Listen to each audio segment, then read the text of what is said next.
বলেছিলেন সত্যের জন্য সবকিছু ত্যাগ করা যায়, অন্য কিছুর জন্য সত্যকে ত্যাগ করা যায় না। এইটা বিবেকানন্দের কথা।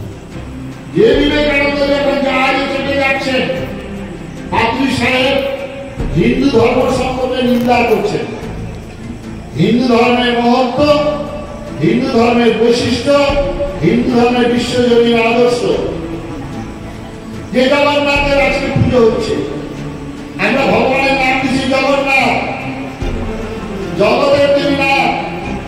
আমাদের অভিষেক হয়, অভিষেকের মন্ত্রটা হচ্ছে সহস্র শীর্ষ, সহস্র পুরুষ, সহস্রাক্ষ, সহস্র পায়, সভূমিন সর্বত পৃথ্বা অত্যুষ্ঠ দশাঙ্গুল।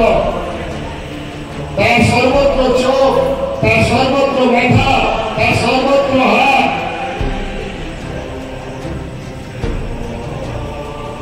যদি আমার পিতা জগন্নাথ হয়, আমার মা যদি জগন্মাতা হয়, তাহলে পৃথিবীর সমস্ত মানুষ আমার ভাই বোন। তাই জন্যই বিবেকানন্দ বলেছিলেন sisters and brothers of my America. কেন বলেছিলেন? অন্যান্য মতগুলি পৃথিবীর মানুষকে, মনুষ্য গোষ্ঠীকে দুটি ভাগে ভাগ করেছেন। একদল বলছেন হিরেন, আর একদল বলছেন কাফের।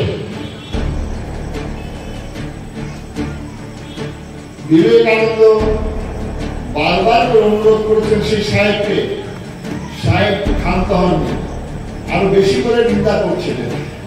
তখন বিবেকানন্দ তার গুরুকে স্মরণ করতে পারতেন, বলতেন যতমত ততপথ। বিবেকানন্দ তখন বলতে পারতেন পাগলে কিনা বলে ছাগলে কিনা খায়। বিবেকানন্দ বলতে পারতেন হাতি চলে বাজারে में कुत्ता भूखे लाखों में। স্বামী বিবেকানন্দ অধিক উত্তাসনের মতো দৌড় দৌড় করে চলে উঠলেন। জার্মান আস্তিকটা ঢুকে বলেন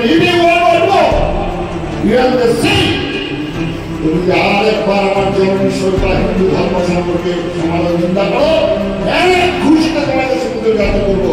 এই বিবেকানন্দকে ঘরে ঘরে পূজা করুন, তবে হিন্দু বিবাহ